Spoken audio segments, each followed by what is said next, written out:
Subliners release Priestahh from the underdog to the top dog. We want to thank Priestahh for the achievements, accomplishments, and culture you brought under our banner. You will always be remembered as a significant part of the Subliners journey. We wish you the best of luck in your career as a Call of Duty professional, probably.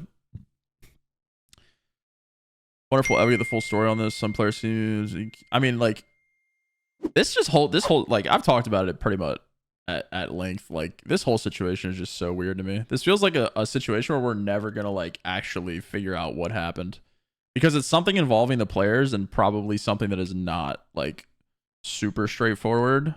Whether that be, like, they didn't want to play with him or if money was actually involved, then, like, obviously we'll never figure it out. But this whole situation is just wild to me. I mean, this kind of just pretty much confirms the whole SIB thing. So I'm sure that we might see some sort of announcement from New York in the future couple days, maybe. Hopefully. I pray to God.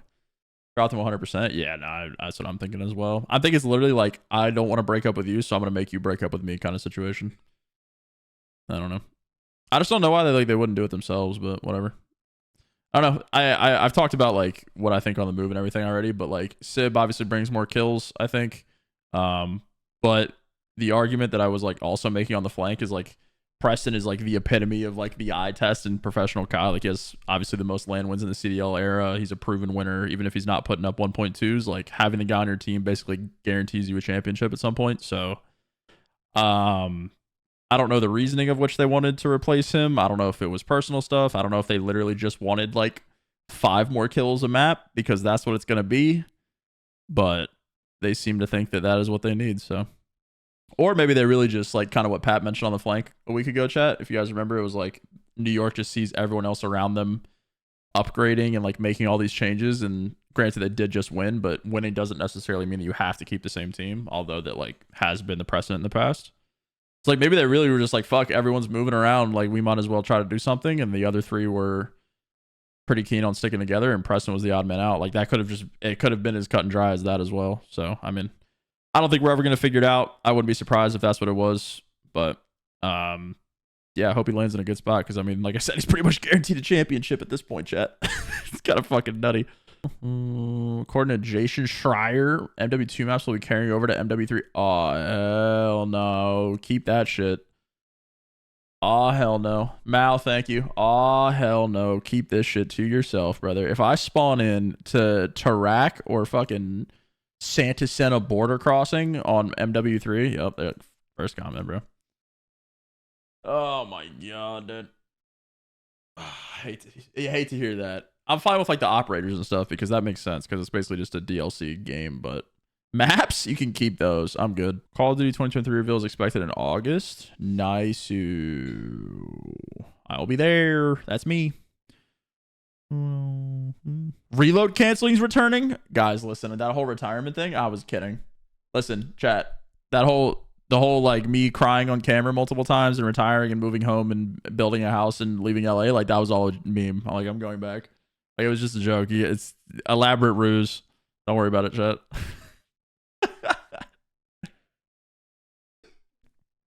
It was all a joke, chat. All memes. All MW2 operators, weapons, and bundles will be in COD 2023. See, like, I'm fine with this. I mean, the game is literally DLC. Like, I'm okay with this.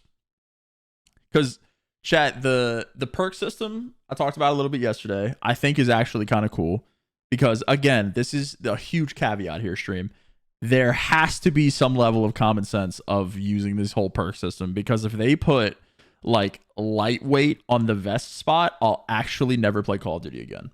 So if they do this in the way that they're supposed to, like putting like tac mask and engineer on the helmet and like flak on the vest and like lightweight and shit like that on the boots and fast hands on the glove, like whatever, right? If they do that properly, then you can actually have a decent perk system. It's just like pick 10 on a ringer, basically.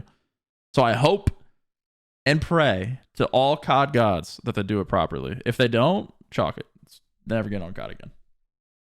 I don't know. Like I said, huge caveat. They have to use a level of common sense, and I'm praying to God that they do. So, $70, by the way, for a DLC game, basically. Which, I mean, it makes, like, if it's within the same franchise, to be fair, if this is the route that they're going to go, they would 100% should have it, like, transfer over to MW3. There's no point in buying all this shit, especially for Warzone. Like, having all of this stuff in the game and then just abandoning it a year later, which granted has been the precedent in the past. But again, if you're making basically a $70 DLC, there's no point to do that. Grayson, thanks for the gift. And, oh, wait, there's a red dot thing too. I saw the red dot thing. Apparently red dots are back. Horny and Ninja. I saw that as well. Thank God, bro. $70 for Ninja, red dots, and new maps. Not even new maps. It's just Ninja and red dots. I'd pay $70 for that. Not gonna lie, chat. I'd pay 70 bones for Ninja and red dots back. Not gonna lie to you guys. That sounds awesome. Because I play Cold War pubs and I don't even look at my minimap. I'm so conditioned. It's depressing. I don't know. It seems like all the leaks so far, which granted, like most of the leaks every year sound really cool, but then the games come out and they're just not really cool. So I don't know. I'll get my hopium up. Why not? Shout out Call of Duty. Sledgehammer undoing everything IW did wrong. Yep. Pretty much, yeah. I mean, I don't know why IW is so hell-bent on like changing things. Like, granted, you want to innovate every single time you make a new game, right? Like, you don't want to just like basically regurgitate the previous title that you made, which is like a thing that Treyarch did really well. They always innovated, but not in a way that was like ruining the fucking franchise or just like eliminating the joy that you have when you play COD. Like, they added in a bunch of stuff, like the jetpack system of BO3, the stim in Black Ops 4, like a bunch of different like individual headshot multipliers in Black Ops 4, which a lot of people didn't know about. But like Treyarch innovated in a way that didn't like fuck the game up. And IW just like when just taking red dots out of the minimap, like for what? Like, what are we doing? Like, for why? Jakub, thank you. Like, for what? What are we doing? A dashy beam montage? Oh my god, my glazing. Holy shit.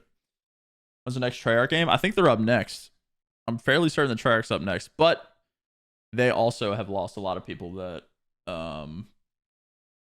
made older titles like Tony Flame and shit. Shout out Tony Flame. That guy's god. Favorite comp meta overall? Black Ops 3. By far. By fucking far. Not even close. Black Ops 4, 3-gun meta with a sniper. I mean, Black Ops 3 is a 17-gun meta. Black Ops 3 was unparalleled, bro. It was the best shit. You could actually be you could use anything in that game and it'll be fun. Plus ban and protect. But it's not even close, bro. BO3 was god. Like, there were good games, like IW had a good 3-gun meta. Black Ops 4 had a good 3-gun meta. BO2 had multiple guns, but Black Ops 3 is just like by far and away the best. It's not even close. Hop on BO3 yesterday. Everyone played yesterday. Is it on Steam? It's on Steam, right? Yeah, I just like 3-gun metas in general are just like definitely the go-to of. It really doesn't matter what game it is, but 3-gun metas are just the best shit. Because that's when you can call people a fake flex that just use the second AR anyway. Like, I hope that Preston lands on his feet somewhere because, again, like, he's just like pretty much a guaranteed chip per year in the CDL era. So I feel like he shouldn't have an issue making the best of the rest kind of roster. Like, if I'm Preston, I'm probably just going to pair up with Austin. Feel bad for Dan here, but Dan's probably getting squeezed out of that spot. Pair up with Austin and then go somewhere. I think that's like definitely the next best roster that he can make. So I hope Preston does well. I don't know what the situation is. We'll never probably know what the situation was, but you know, they won champs and made a change. So shout out those guys. Austin, Preston, Snoopy on Boston. That's what I'm thinking too. I think they'll just do that and then find a sub, especially because Boston is allegedly throwing money. It makes the most sense. Like, Boston's kind of like that fifth market, I think. Like, I think there's the top 4 teams, and then there's like LAT Boston, and then the teams below them, I think, is probably the way that things look right now. Granted, the LAT money situation isn't great, but just in terms of like marketability and like actual organizational presence, I would put LAT in 5th. But money-wise, I'd probably put Boston over them right now, obviously. So they'll probably end up there.